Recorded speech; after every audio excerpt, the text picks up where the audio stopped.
ನಮಸ್ತೆ ಎಜಿ ನ್ಯೂಸ್ಗೆ ಸ್ವಾಗತ. ಶಿರಾಡಿಘಾಟ್ ಮಾರ್ಗದಲ್ಲಿ ವಂದೇ ಭಾರತ್ ರೈಲಿನ ಪ್ರಾಯೋಗಿಕ ಸಂಚಾರ ಬುಧವಾರದಿಂದ ಆರಂಭಗೊಂಡಿದೆ. ಮಂಗಳೂರಿನಿಂದ ಬೆಂಗಳೂರಿಗೆ ತೆರಳುವ ಮಾರ್ಗದ ಮಧ್ಯೆ ಸಕಲೇಶಪುರ ರೈಲು ನಿಲ್ದಾಣಕ್ಕೆ ಆಗಮಿಸಿದ ವಂದೇ ಭಾರತ್ ರೈಲನ್ನ ಪೂಜೆ ಸಲ್ಲಿಸುವುದರ ಮೂಲಕ ಸ್ವಾಗತ ಮಾಡಲಾಗಿದೆ. ವಂದೇ ಭಾರತ್ ರೈಲು ಸೇವೆ ಆರಂಭವಾಗುವುದರಿಂದ ಮಲೆನಾಡು ಹಾಗೂ ಕರಾವಳಿ ಭಾಗದ ಜನರಿಗೆ ಬೆಂಗಳೂರು ಮಂಗಳೂರು ನಡುವಿನ ಪ್ರಯಾಣ ಮತ್ತಷ್ಟು ವೇಗವಾಗಿ ಹಾಗೂ ಅನುಕೂಲಕರವಾಗುವ ನಿರೀಕ್ಷೆ ಇದೆ.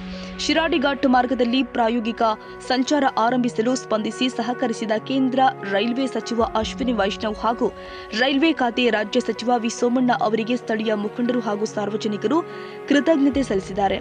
ಇವತ್ತು ಸಕಲೇಶಪುರದ ನಾಗರಿಕರಿಗೆ ಒಂದು ರೀತಿ ಸುದಿನ ಅಂತ ಹೇಳಿದ್ರು ಕೂಡ ತಪ್ಪಾಗಲಾರದು. ಯಾಕೆ ಅಂತ ಹೇಳಿದರೆ ಬಹುದಿನಗಳ ಕನಸು.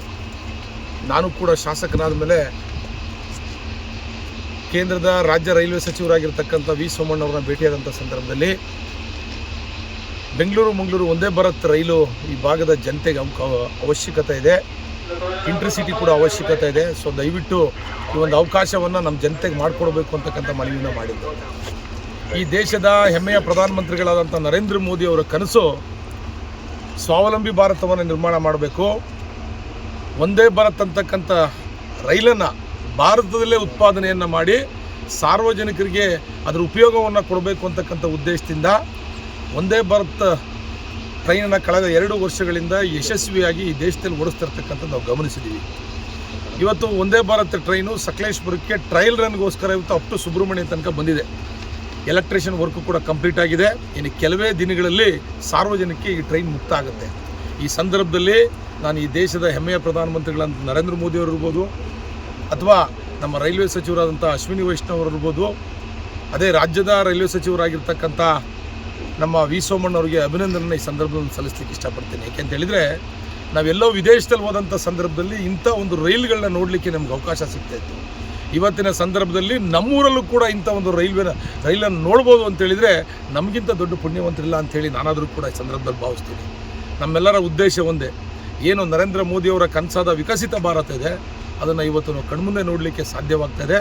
ಮುಂಬರ್ತಕ್ಕಂಥ ದಿನಗಳಲ್ಲಿ ಇನ್ನು ಇಂಟರ್ಸಿಟಿ ಇರ್ಬೋದು ಅಥವಾ ಮೋನೋ ಟ್ರೈನ್ ಇರ್ಬೋದು, ಎಲ್ಲವನ್ನೂ ಕೂಡ ಸಕಲೇಶಪುರಕ್ಕೆ ವಿಸ್ತರಣೆಯನ್ನು ಮಾಡಿಕೊಟ್ಟು ಈ ಭಾಗದ ಜನತೆಗೆ, ನಮ್ಮ ಜಿಲ್ಲೆಯ ಜನತೆಗೆ ಅನುಕೂಲಗಳನ್ನ ಮಾಡಿಕೊಡ್ಬೇಕು ಅಂಥೇಳಿ ಈ ಮೂಲಕ ಎಲ್ಲರಲ್ಲೂ ಕೂಡ ಮನವಿನೂ ಮಾಡ್ತಾ, ಬೆಳಗ್ಗೆ 6 ಗಂಟೆಗೆ ಬಂದರೂ ಕೂಡ ನಮ್ಮ ಸಕಲೇಶಪುರ ನಾಗರಿಕರು ಎಷ್ಟು ಅಭಿಮಾನ ಇಟ್ಕೊಂಡಿದ್ದಾರೆ ಅಂದರೆ, ಬೆಳಗ್ಗೆ 6 ಗಂಟೆ ಆದರೂ ಕೂಡ ನಮ್ಮ ಮಂಡಲ ಅಧ್ಯಕ್ಷರಿರ್ಬೋದು, ಅಶ್ವಥ್ ಅವರು ಇರ್ಬೋದು, ನಮ್ಮ ಪತ್ರಿಕಾ ಮಿತ್ರಗಳು ಎಲ್ಲರೂ ಕೂಡ ಆಗಮಿಸಿ, ರಕ್ಷಣಾ ವೇದಿಕೆಯವರು ಸಮೇತ ಆಗಮಿಸಿ, ಎಲ್ಲ ಈ ಭಾಗದ ವಿವಿಧ ಸಂಘಟನೆಗಳು ಇರ್ಬೋದು, ಎಲ್ಲರೂ ಕೂಡ ಆಗಮಿಸಿದ್ದು ನೋಡಿದರೆ ಈ ರೈಲ್ ಮೇಲೆ ಇರ್ತಕ್ಕಂಥ ಪ್ರೀತಿ, ನಮ್ಮ ಊರ ಮೇಲೆ ಇರ್ತಕ್ಕಂಥ ಪ್ರೀತಿ ಎಷ್ಟು ಅಂತಕ್ಕಂಥದ್ದು ಇಲ್ಲಿ ನೋಡಿದರೆ ಗೊತ್ತಾಗುತ್ತೆ ಅಂತೇಳಿ ಈ ಸಂದರ್ಭದಲ್ಲಿ ಹೇಳ್ತಾ, ಇಷ್ಟು ಬೆಳಗ್ಗೆ ಆದರೂ ಕೂಡ ಎಲ್ಲರೂ ಬಂದು ಈ ಒಂದು ಕಾರ್ಯಕ್ರಮ ಯಶಸ್ವಿ ಮಾಡಿದೆ. ರೈಲ್ವೆ ಅಧಿಕಾರಿಗಳ ತಂಡನೂ ಕೂಡ ಬಂದು ನಮ್ಮ ಜೊತೆಯಲ್ಲಿ ಅತ್ಯಂತ ಯಶಸ್ವಿಯಾಗಿ ಪೂಜೆಯನ್ನು ಮಾಡೋದ್ರ ಮುಖಾಂತರ ಈ ರೈಲನ್ನ ಮುಂದೆ ಕಳಿಸ್ತಕ್ಕಂಥ ಕೆಲಸ ಆಗ್ತದೆ. ಮುಂಬರ್ತಕ್ಕಂಥ ದಿನಗಳಲ್ಲಿ ದಿನನಿತ್ಯ ಈ ಟ್ರೈನ್ ಸಂಚರಿಸಿ ಈ ಭಾಗದ ಜನತೆಗೆ ಅನುಕೂಲ ಮಾಡಿಕೊಡ್ಲಿ ಅಂತಕ್ಕಂಥದ್ದು ನಮ್ಮೆಲ್ಲರ ಆಶಯ.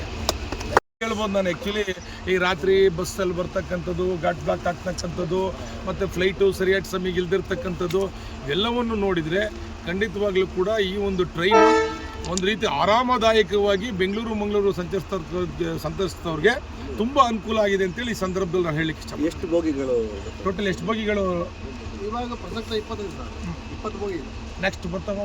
ನೆಕ್ಸ್ಟ್ ಇಷ್ಟೇ ಇರುತ್ತೆ ಸರ್. ಹೌದು, ಇದೇ ಜಾಸ್ತಿ ಇರಬೇಕಲ್ಲ ಒಂದೇ ಭಾರತಲ್ಲಿ. ಇದು ಹೈಯೆಸ್ಟ್ 25 ಅಲ್ಲ? 20. ಈ ಒಂದು ಬೋಗಿಲಿ ಕೆಪಾಸಿಟಿ ಎಷ್ಟು? ನಾವು ಒಟ್ಟು ಟ್ರೈನಿಗೆ 1080 ಜನ ಏಕಕಾಲಕ್ಕೆ ಪ್ರಯಾಣವನ್ನು ಮಾಡ್ಬೋದು. ಅಂದರೆ ಇದು ಕಂಫರ್ಟ್ ಇದೆ, ಆ್ಯಕ್ಚುಲಿ ತುಂಬ ಕಂಫರ್ಟ್ ಇದೆ. ಸ್ಲೀಪಿಂಗ್ ಕೋಚ್ ಇರ್ಬೋದಲ್ಲ ಇದರಲ್ಲಿ? ಇಲ್ಲ, ನೆಕ್ಸ್ಟ್ ಬರುತ್ತೆ ಸ್ಲೀಪಿಂಗ್ ಕೋಚ್ ಬರುತ್ತೆ. ಮತ್ತು ನೀವು ಕೂರ್ಲಿಕ್ಕೂ ಕೂಡ ಸೀಟಿಂಗ್ ಕಂಫರ್ಟ್ ತುಂಬ ಚೆನ್ನಾಗಿದೆ, ಲಕ್ಸುರಿ ಆಗಿದೆ. ಹಾಗಾಗಿ ಒಂದೇ ಭಾರತ್ ಟ್ರೈನಲ್ಲಿ ನೀವು ಕುತ್ಕೊಂಡು ಹೋಗ್ತಿದ್ರೆ ಒಂದು ರೀತಿ ವಿಮಾನದಲ್ಲಿ ಹೋದಂಥ ಫೀಲ್ ಆಗುತ್ತೆ ಅಂತೇಳಿ ಈ ಸಂದರ್ಭದಲ್ಲಿ ನಾನು ಹೇಳಲಿಕ್ಕೆ ಇಷ್ಟಪಡ್ತೇನೆ. ಈ ಸಂದರ್ಭದಲ್ಲಿ ಸ್ಥಳೀಯ ಮುಖಂಡರು, ಕಾರ್ಯಕರ್ತರು ಹಾಗೂ ಸಾರ್ವಜನಿಕರು ಉಪಸ್ಥಿತರಿದ್ದರು. Parvez Ahmed, Hassan, AG news.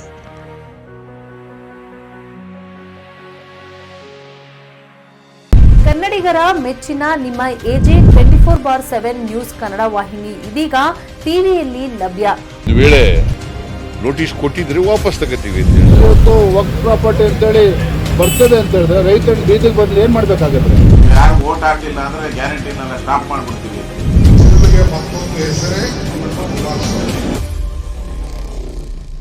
ಕರ್ನಾಟಕ ಮತ್ತು ದೇಶ ವಿದೇಶ 360 ಡಿಗ್ರಿ ಸುದ್ದಿ ಹಾಗೂ ಉತ್ತರ ಕರ್ನಾಟಕ, ಬೆಳಗಾವಿ, ಬಾಗಲಕೋಟೆ, ಧಾರವಾಡ, ಹಾವೇರಿ, ಗದಗ, ಬಿಜಾಪುರ ಜಿಲ್ಲೆಯ ಕ್ಷಣ ಕ್ಷಣದ ವಿವರವನ್ನ ಪಡೆಯುವುದಕ್ಕೆ AJ 24/7 ನ್ಯೂಸ್ ಕನ್ನಡ ವಾಹಿನಿಯನ್ನ ಲೈಕ್ ಮಾಡಿ, ವಿಡಿಯೋಗಳನ್ನ ಶೇರ್ ಮಾಡಿ, ಕಮೆಂಟ್ ಮಾಡುವ ಮೂಲಕ ನಮ್ಮ ವಾಹಿನಿಗೆ ಸಹಕಾರ ನೀಡಿ ಮತ್ತು ಚಾನೆಲ್ ಅನ್ನ ಸಬ್ಸ್ಕ್ರೈಬ್ ಮಾಡಿ.